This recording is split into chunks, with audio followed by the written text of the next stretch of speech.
Hi there, beloved of God. Welcome to this video once more, and we will quickly continue with our study with regard to the end times beyond the eras of the nations. We switch to the slides. This was, let me see. I think this was the last one, right? No, this was the last one. Sorry for that. So this was the last one. We were talking about that subtle difference. And we've seen some characteristics, and we've seen just my analysis with regarding to the difference and what each item represents, so to speak. So we've seen that the end times leader is the 11th horn in Daniel 7, verse 8 and 24. Also important to remember. Let's continue because it gets more and more exciting. Just step by step. Revelation 17:3. We are going to talk now about the woman of Revelation 17. This is the first riddle. So, who is the woman? What does the woman represent? John says in verse 3, "And he carries me away in spirit into a wilderness, and I perceived a woman sitting on a scarlet wild beast, replete with names of blasphemy, and having 7 heads and 10 horns." You see that the beast described here is the same beast as in Revelation 13.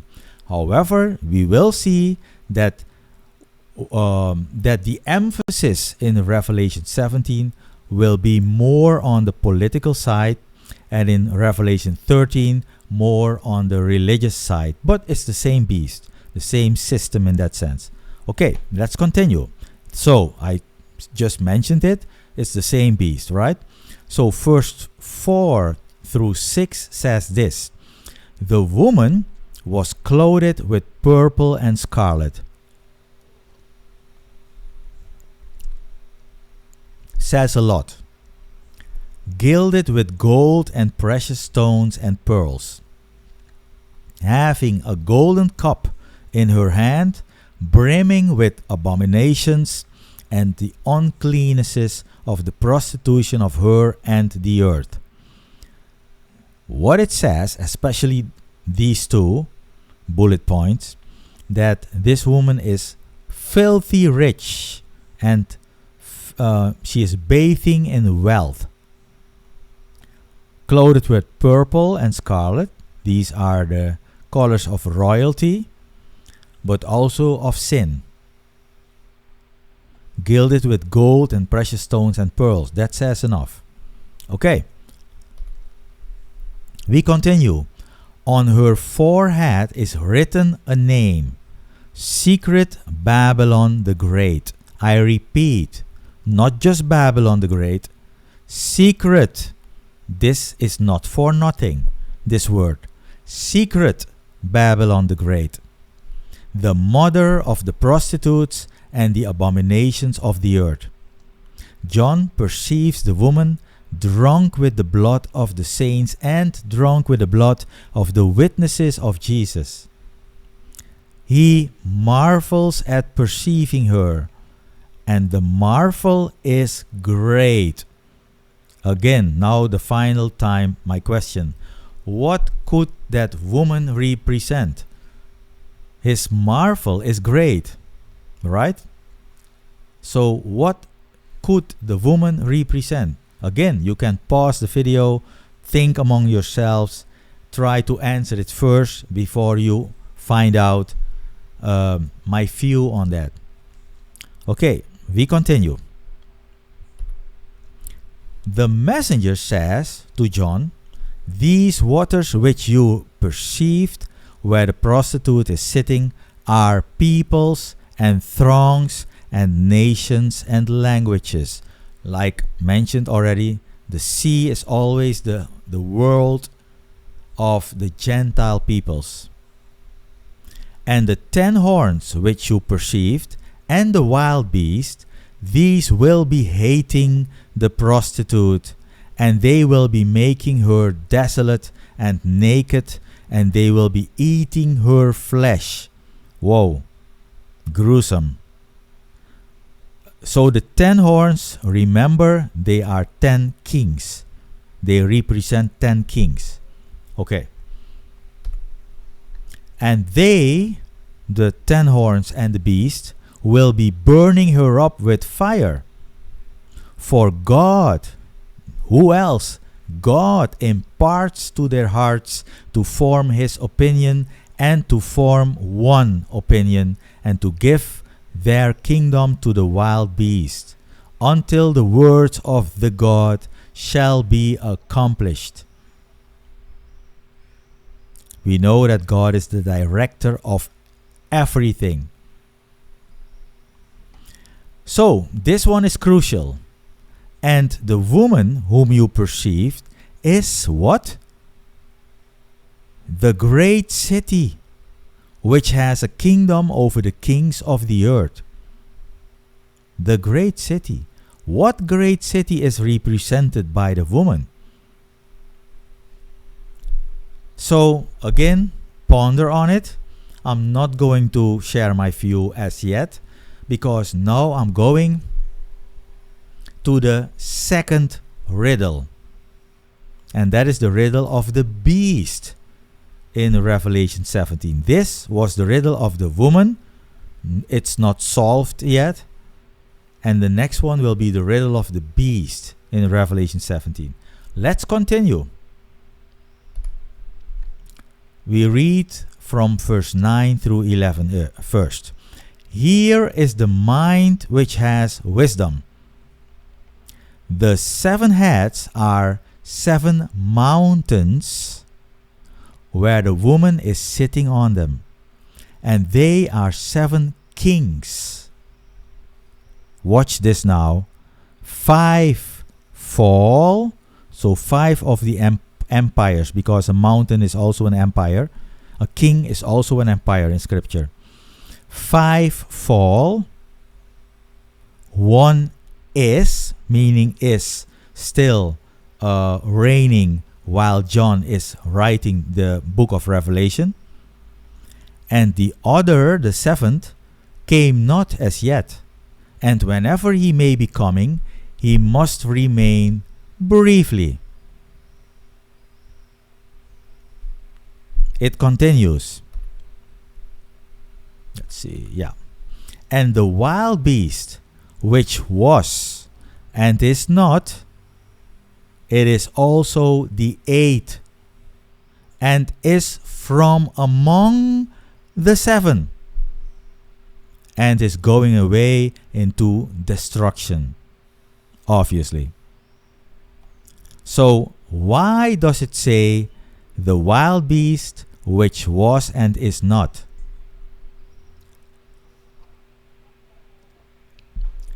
Because, like I said, just sharing my view, the end times leader will be assassinated.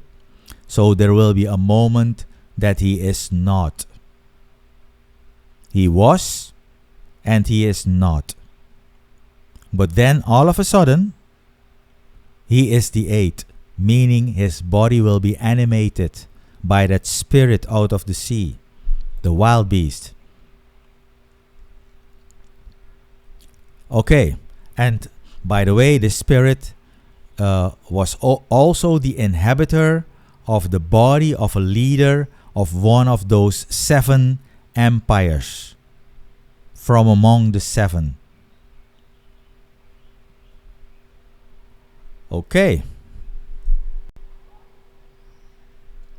let's continue. I'm sharing my view on this. These 7 heads are mountains, but they also represent empires, seeing that the diadems of the dragon are on its heads.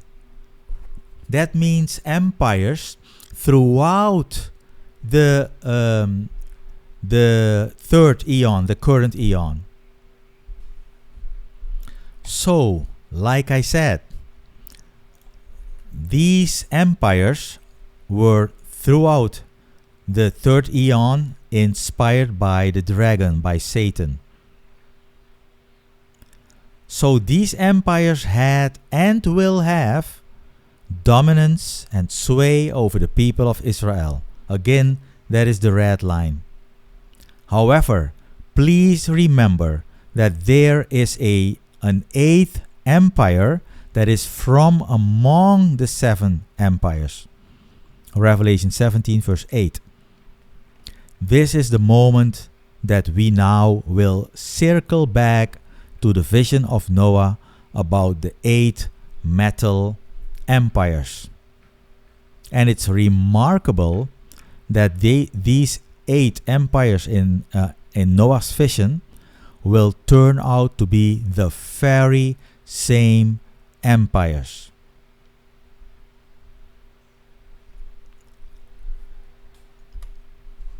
So we now will repeat some slides just to refresh your memory. Noah saw a vision which he didn't understand. Firstly, it consisted of an olive tree surrounded by other trees, remember? Next, there were 8 figures, possibly mountains, looking like pyramids made from different metals. These figures represent empires consisting of these metals. This is the order in which Noah saw the metal empires. The first row, lead and clay, soft metal. The second row, gold, silver, bronze, copper, and iron. Bronze and copper is the same, practically. And the third row, lead and clay. The 7th and the 8th empire in the end times. So such a vision is very helpful, at least to me, and quite telling. It helped me a lot to see things better. This is the vision. This is how it looks. The olive tree, which is Israel, remember, the nations surrounding Israel. This is what he saw. And then those 8 empires, the metal empires, looking like a pyramid, you could say. In any case, they represent mountains, thus empires. Okay. This vision outlines all the relevant empires that culminate in the end times. So they come together in the end times. Why relevant? All 8 empires share 2 main attributes. Religious, their worship system originates from Babylon. And political, they will have, or they had sway, or they have, or they will have sway over the people of Israel. The empires in the middle row comprise the eras of the nations. And they continue in the end times, of course. Since we know that the end times haven't yet started, we are still in these eras of the nations. We know that for sure. They will end when Jesus will crush the armies of the beast.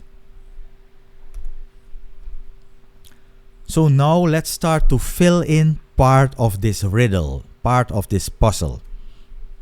Again, this is the order in which Noah saw the metal empires: lead, clay, gold, silver, bronze, iron, lead, clay. Earlier, we already saw that the middle row consists of the following empires pursuant to the dream of Nebuchadnezzar. Gold, that is Babylon, Nebuchadnezzar on behalf of Babylon. Silver, that's Medo-Persia. Bronze or copper, that is Greco-Macedonia. And iron, which is Rome. Right? Now let's take a look at the earlier empires first. Which two empires, so I'm talking about lead and clay, right?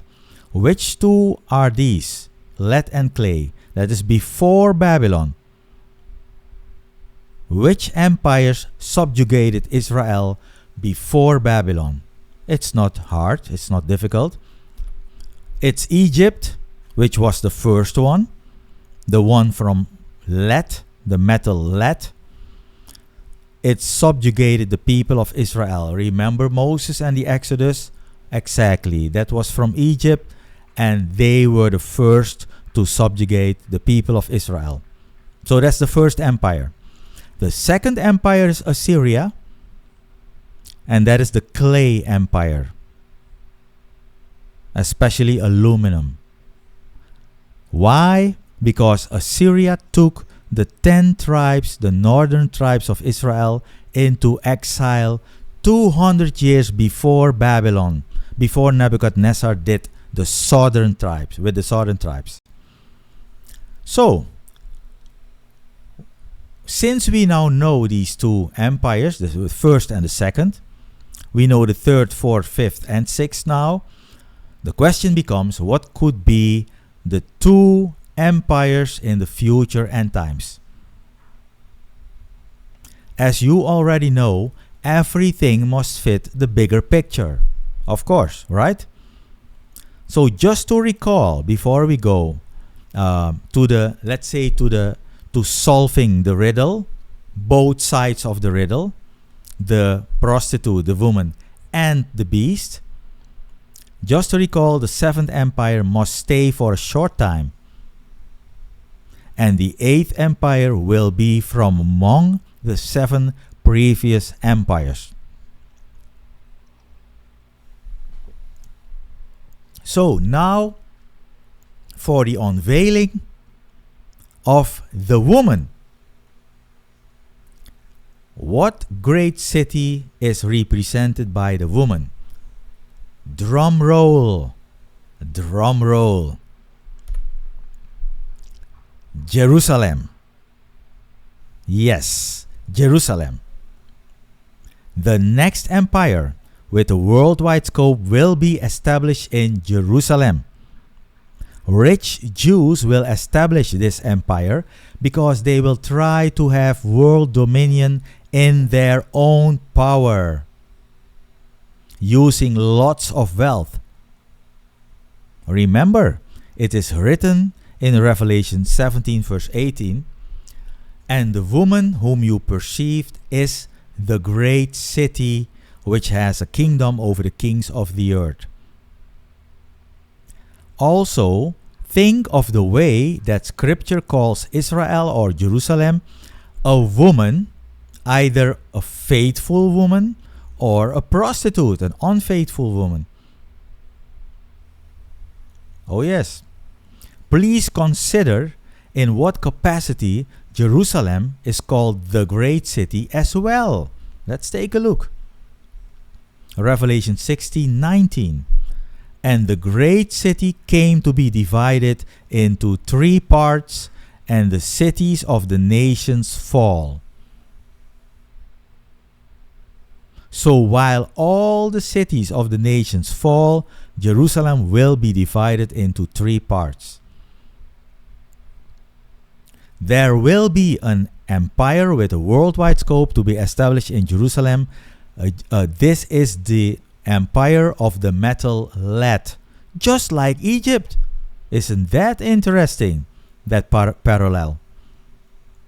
Rich Jews will establish this empire because they'll try to have world dominion again in their own power using lots of wealth. Sometimes I just repeat. Let's read now the most important passage that to me seals the deal. Revelation 11:8. "And their corpses," there refers to the 2 witnesses, "their corpses will be at the square of the great city, which spiritually is being called Sodom and" what? Yes, Egypt, "where their Lord also was crucified." Well, that can be without any doubt that it is Jerusalem we're talking about here. And Jerusalem in the end times will be called, or spiritually will be called, Sodom and Egypt. The Led Empire. Isn't that interesting? Remember that Egypt was the first empire of Led? But let's continue. There are more reasons why. Let's take a look. Jeremiah 13 verse 27. What does it say about Jerusalem? Your adulteries and your nightings, the lewdness of your prostitutions, on the hills and in the field, I have seen your abominations. Woe to you, Jerusalem! You are not clean. How long will it yet go on? Isn't that very clear? Let's continue. This is a prophecy, but the next one also pursuant to Jeremiah 23:5. But first we will read verse 14. But among the prophets of Jerusalem I see a horrible thing, adultery and walking in falsehood. They reinforce the hands of evildoers so that no one turns back from his evil. To me they have become like what? Like Sodom. All of them. And its dwellers like Gomorrah. Spiritually, Jerusalem will be called Sodom and Egypt. Isn't that interesting? But we still continue. Zechariah 5 verse 5 through 8 shows us a very interesting passage. Also verse 9 through 11, I think. But let's read this part first. So Zechariah is talking here. Then the messenger who was speaking with me came forth and said to me, Lift your eyes up, I pray, and see what this is that is going forth. And I said, What is it? And he said, This is an ephah that is going forth. And he said, This is their depravity in the entire earth. What is meant by their? Who does their refer to? In my view, there refers to Jerusalem, these rich Jews. That is what it refers to. Let's continue to see if we can connect the dots further. And behold, the covering disc of what metal? Lead. Was lifted up, and there was this woman, one sitting in the midst of the ephah. And he said, This woman is wickedness. And he flung her back into the midst of the ephah, and he flung the stone of lead down on its mouth. The story is not finished. Let's continue. Verse 9 through 11. Then I lifted up my eyes. Well, I'm going to stop right here. I didn't know it was that late already. I'm so sorry about this. I'm going to continue this story later, and that is in the next video. Thanks for watching. Hopefully see you next time.